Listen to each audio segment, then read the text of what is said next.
If you're going to change the oil in your axle, first of all you'll need to find the drain off, and that's here.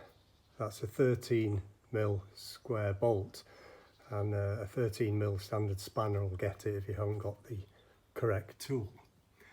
If you're going to do that, you'll need 2 litres of EP90 gear oil. But today I'm just going to check and top up.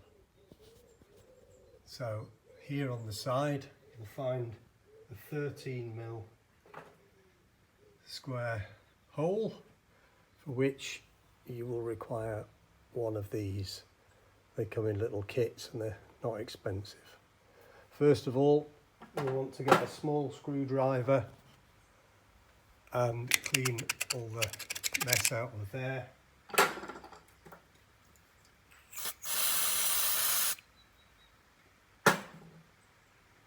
And then you're ready to take the bolt out.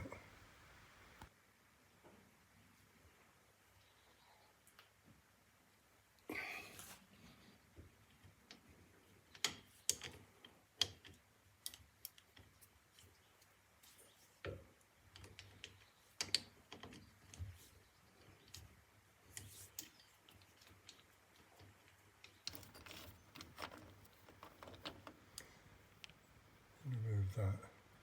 There's a tapered thread on this, so as you tighten it, eventually it stops. It won't go all the way in. When you replace it, give it a good clean up, and it's worth putting some PTFE tape round there as well, just as a little bit extra. To check the level of your oil, just put your finger in there and you can feel where it's at. I only changed this last year, so it's all nice and clean. Just needs a small top up.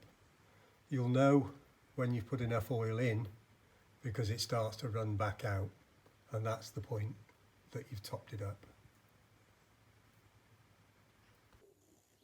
So to top up, put the can into there, but you find that it won't lift up high enough for you to fill up. So you put your finger over the end of the tube, take the bottle up through the chassis, put the tube into the hole and let go. Fill it up until the oil starts to run out.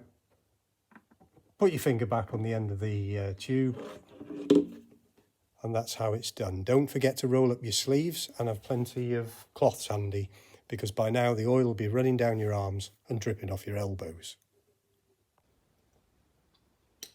If you're doing an actual oil change, you can use one of these. This is a hand pump. So you put this end of the tube into the axle, then you pour your full 2 litres into a good stable jug or pan, something clean anyway, and then you simply pump the fluid up into the axle. I'm not going to do this because mine doesn't need it. No fuss, no mess. If you just need to top up, try this. It's a very cheap piece of kit, but it does save a lot of mess. And there it is, the drip's coming out. That's it, that's topped up. And I haven't even rolled up my shirt sleeves.